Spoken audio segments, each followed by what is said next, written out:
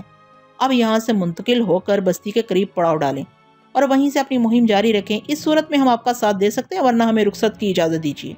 ہم نے باہم مشورہ کیا اور ساربانوں کی بات تسلیم کر لی۔ اس کے بغیر چارہ بھی نہیں تھا۔ ہمارے لیے تکلیف دہ امر ایک یہی تھا کہ اصل مقام سے کافی دور چلے جائیں گے۔ ساربان ہماری رضامندی سے خوش ہو گئے۔ انہوں نے جلد ہی سامان سمیٹا اور ہم لوگ امامہ کی طرف روانہ ہو گئے۔ ساربانوں کے بیان کے مطابق فاصلہ 1.5 میل سے زیادہ نہیں تھا۔ امامہ کی مصری طرز کی مسجدوں کے مینار دور سے ہی نظر آنے لگے۔ ہم نے بستی سے کچھ فاصلے پر ایک پوشیدہ سی جگہ ڈیرے ڈال دیے۔ ضروری امور سے نبٹ کر ہم ساربانوں کی معیت میں آبادی میں گئے۔ امامہ تقریباً 2,500 نفوس پر مشتمل ایک صاف ستھری بستی تھی۔ لوگ ملنسار اور مہمان نواز تھے۔ بستی کے قلب میں چند دکانوں اور ایک کعبہ خانے پر مشتمل ایک چھوٹا سا بازار بھی تھا۔ ہم نے کعبہ پیا اور بستی کا چکر لگا کر اپنے ٹھکانے پر واپس آ گئے۔ اس دن ہم نے آرام کیا اور اگلے روز علیل صبح ضروری سامان کے ہمراہ پہاڑوں کی طرف روانہ ہو گئے۔ گزشتہ روز ہم نے سرسری طور پر جائزہ لیا تھا، لیکن آج ایک ایک جگہ کو بغور دیکھا۔ تاہم کوئی نئی بات معلوم نہیں ہوئی، سوائے اس کے کہ ہر طرف گڑے غار اور سرنگوں کے دھانے دکھائی دے رہے تھے، جو یقیناً فرعون کے مقبروں کی تلاش میں کھودے گئے تھے۔ چیا ان پر تبصرہ کرتے ہوئے کہنے لگا، ان گڑوں اور سرنگوں میں داخل ہونا بے سود ہوگا، کیونکہ بقول تمہارے جن لوگوں نے کھدائی کی ہوگی وہ یا تو ناکام و نامراد واپس آئے ہوں گے یا کامیابی کی صورت میں ایک ایک تنکا سمیٹ کر لے گئے ہوں گے۔ تمہارا مطلب ہے ہمیں اپنے طور پر کھدائی کرنا چاہیے؟ میں نے پوچھا۔ یقیناً، لیکن اس کام کے لیے بہت سے مزدوروں کی ضرورت ہوگی۔ ہم 2 آدمی سینکڑوں فٹ کی گہرائی تک کس طرح کھدائی کر سکیں گے؟ اور پھر اس بات کا تعین کون کرے گا کہ ہمیں کس مقام پر کھدائی کرنی چاہیے جہاں سے کوئی مقبرہ برآمد ہو، جبکہ اس کا امکان زیادہ ہے کہ سینکڑوں فٹ کی جگہ میلوں تک کھدائی کر ڈالیں اور نتیجے میں کچھ حاصل نہ ہو۔ پھر کیا ہونا چاہیے؟ چیائی نے پوچھا۔ سوچ سمجھ کر کام کیا جائے گا، میں نے جواب دیا۔ پہلے ایک جامع منصوبہ بنے گا، اس کے بعد کوئی قدم اٹھایا جائے گا۔ ہم دونوں اسی نو کی باتیں کرتے ہوئے اس گڑے کے نزدیک پہنچ کے جس میں 2 روز قبل داخل ہوئے تھے اور جس کے اندر ایک کشادہ سرنگ نظر آئی تھی۔ چنانچہ ہم دونوں اسی نو کی باتیں کرتے ہوئے اس گڑے کے نزدیک پہنچ کے جس میں 2 روز قبل داخل ہوئے تھے اور جس کے اندر ایک کشادہ سرنگ نظر آئی تھی۔ اچانک مجھے خیال آیا کہ گزشتہ شب پراسرار شعلوں کا مرکز یہی مقام تھا۔ چیائی نے بھی میرے نظریے سے اتفاق کیا اور ہم ذرا تیزی سے گڑے کی طرف بڑھنے لگے۔ گڑا ٹیوب ویل کی طرح وسیع تھا مگر زیادہ گہرا نہیں۔ میں نے گڑے کے اندر نظر ڈالی اور چونک پڑا۔ سرنگ کے دہانے کے قریب کوہنی سے کٹا ہوا ایک انسانی ہاتھ پڑا ہوا تھا، جو انتہائی بدوضع اور کریہ المنظر تھا۔ اس کی انگلیاں پتلی، مڑی توڑی اور کسی حد تک استخوانی تھیں، جن کے ناخن لمبے اور بہت تیز دکھائی دیتے تھے۔ کلائی پر سکڑی سمٹی اور بدوضع کھال موجود تھی، لیکن وہ ہاتھ صدیوں پرانا معلوم ہوتا تھا۔ میں نے چیائی کی طرف دیکھا، وہ بھی متغیر نظروں سے اس مکروہ ہاتھ کا جائزہ لے رہا تھا۔ کچھ دیر کے بعد کہنے لگا، پارٹنر، اس روز یہ عجیب و غریب ہاتھ گڑے میں موجود نہیں تھا۔ میں نے کہا، میں خود یہی سوچ رہا ہوں۔ بہتر یہ ہے کہ گڑے میں اتر کر اس ہاتھ کی ماہیت اور اصلیت معلوم کی جائے۔ ہو سکتا ہے یہ سوکھا کٹا ہاتھ ہماری کامیابی کی راہ میں معاون ثابت ہو۔ چیائی نے اس بات میں سر ہلایا اور ہم فوراً گڑے میں اتر گئے۔ میں نے ریت پر پڑا ہوا ہاتھ اٹھایا، جیب سے رومال نکال کر اس کی گرد جھاڑی اور بغور جائزہ لینے لگا۔ چیائی کی نظریں بھی اسی پر جمی ہوئی تھی۔ میں نے کہا، ہاتھ 100% انسانی ہے اور غالباً کسی سوکھی ہوئی لاش کا ہے، لیکن انگلیاں اور ناخن کتنے عجیب اور خوفناک ہیں۔ وہ تو ظاہر ہے۔ چیائی نے مکروہ ہاتھ کو الٹ پلٹ کر دیکھا۔ میں یہ سوچ رہا ہوں کہ اس روز یہ ہاتھ گڑے میں موجود نہیں تھا۔ ممکن ہے یہ ریت میں دبا ہوا ہو، اس نے جواب دیا۔ ہوا کے تھپیڑوں یا کسی اور وجہ سے ریت ہٹ گئی ہو اور یہ نمایاں ہو گیا ہو۔ اسی لمحے چیائی کی آنکھوں میں چمک پیدا ہوئی، جیسے وہ معاملے کی تہہ تک پہنچ گیا ہو۔ ذرا دیر کے بعد کہنے لگا، میں اس ہاتھ کی حیثیت جان گیا ہوں پارٹنر، ہم کامیابی کے بالکل قریب پہنچ گئے ہیں۔ صاف صاف بات کرو، میں نے پراسرار ہاتھ کی انگلیاں گنتے ہوئے کہا، جو حسب معمول 5 تھیں۔ صاف بات یہ ہے، چیائی کہنے لگا، کہ یہ ہاتھ یقیناً کسی ممی کا ہے۔ ممی کا ہاتھ؟ میں نے حیران ہو کر اس کی طرف دیکھا۔ بندہ خدا، ممی کا ہاتھ ایک عام انسان کی طرح نرم تر و تازہ گوشت پوست کا ہونا چاہیے، کیونکہ قدیم مصری لاشوں کو محفوظ رکھنے کے لیے ایسے مسالہ جات استعمال کرتے تھے کہ ہزاروں برس تک جسم میں کوئی تغیر رونما نہ ہو اور ہمیشہ تر و تازہ رہے، جیسے ابھی موت واقع ہوئی ہو، جبکہ یہ سوکھا سمٹا ہاتھ کسی ایسی لاش کا ہے جو پڑے پڑے سوکھ گئی ہو۔ تمہارا استدلال درست ہے، مگر پہلے میری بات سن لو، چیائی کہنے لگا۔ میرا نظریہ یہ ہے کہ اس سرنگ میں ایک یا ایک سے زیادہ ممیاں موجود ہیں۔ چنانچہ کوئی گوشت خور پہاڑی جانور اندر داخل ہوا اور ہاتھ نوچ کر منہ میں دبا لایا۔ میں اس نقطے پر غور کیے بغیر نہیں رہ سکا۔ چیائی نے بڑے پتے کی بات کہی تھی اور ایسا ہونا عین ممکن تھا۔ میں نے پوچھا، تمہارا ارادہ سرنگ میں داخل ہو کر ممی کو تلاش کرنے کا ہے؟ بالکل، میرے خیال میں میرا نظریہ 99% درست ہے۔ اگر اس وقت ہم نے پسو پیش سے کام لیا تو ساری عمر پہاڑوں کی حق چھانتے اور کھدائی کرتے گزر جائے گی، اور ممی کوئی پتھر کی مورتی بھی حاصل نہ ہوگی۔ مجھے سرنگ کے اندر داخل ہونے میں کوئی اعتراض نہیں، میں نے عزم کا اظہار کیا۔ ہمارے تھیلوں میں خشک خوراک اور پانی سمیت ضرورت کی ہر چیز موجود ہے۔ کامیابی ہوئی تو زہ نصیب، ورنہ واپس آ جائیں گے۔ ہر پہلو پر غور کرنے کے بعد ہم سرنگ میں داخل ہو گئے۔ انسانی ہاتھ میں نے کوٹ کی جیب میں رکھ لیا، لیکن جیب چونکہ اس کی نسبت چھوٹی تھی اس لیے خوفناک پنجہ باہر نکلا رہا۔ سرنگ خوب کشادہ تھی اور ہم کسی دشواری کے بغیر آگے بڑھ رہے تھے، مگر کچھ دیر بعد ہی سورج کی روشنی نہ پہنچنے کے سبب سرنگ میں تاریکی چھا گئی اور ہمیں ٹارچ روشن کرنا پڑی۔ کچھ اور آگے بڑھے تو دم گھٹنے لگا، لیکن جلد ہی یہ کیفیت زائل ہو گئی۔ شاید کسی طرف سے معمولی ہوا کی آمد کا انتظام تھا۔ کچھ دور چل کر اچانک مجھے کچھ تبدیلی کا احساس ہوا۔ میں نے ٹارچ کی روشنی ادھر ادھر پھینکی اور معلوم ہوا کہ تازہ کھدی ہوئی سرنگ ختم ہو گئی ہے، اور ہم ایسے حصے میں چل رہے ہیں جو ہزاروں برس قبل پہاڑوں کو کھوکھلا کر کے بنایا گیا ہے۔ یہ امر ہمارے لیے باعث اطمینان تھا، کیونکہ قدیم سرنگ کی دریافت سے کامیابی کے امکانات روشن ہو گئے تھے، اور ہم کسی وقت بھی احرام کے دروازے پر پہنچ سکتے تھے۔ قدیم سرنگ شیطان کی آنت ثابت ہوئی۔ ہم بہت دیر چلتے رہے، مگر منزل کا کہیں نام و نشان نہ تھا۔ یوں لگتا تھا کہ یہ طویل سرنگ کبھی ختم نہ ہوگی اور زندگی اسی میں چلتے ہوئے گزر جائے گی۔ یکا یک ہم دونوں چونک پڑے اور دونوں ہی کے منہ سے مسرت بھری چیخ نکلی۔ چیائی اس غیر متوقع کامیابی پر خوشی سے رقص کرنے لگا۔ سرنگ دراصل ختم ہو گئی تھی اور سامنے کسی فرعون کے مقبرے کا بلند و بالا پھاٹک نظر آ رہا تھا، جس کے دیو ہیکل کواڑوں پر دلکش نقش و نگار بنے ہوئے تھے۔ پھاٹک کے دونوں پٹ بھیڑے ہوئے تھے، لیکن کوئی کنڈا یا کفل وغیرہ نظر نہیں آ رہا تھا۔ پھاٹک کھولنے اور بند کرنے کا کوئی خفیہ سسٹم ہوگا؟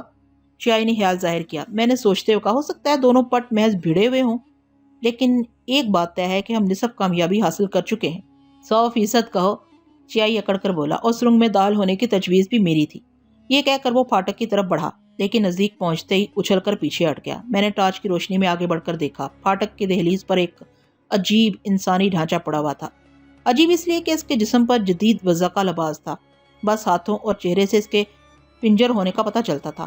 چیائی حیرانی سے بولا، عجیب معاملہ ہے، یہاں ڈھانچے بھی لباس پہنتے ہیں؟ میں نے ڈھانچے کا جائزہ لے کر کہا، یہ ہماری طرح کسی مقبرے کی تلاش میں یہاں آیا ہوگا اور کسی حادثے کا شکار ہو کر مر گیا۔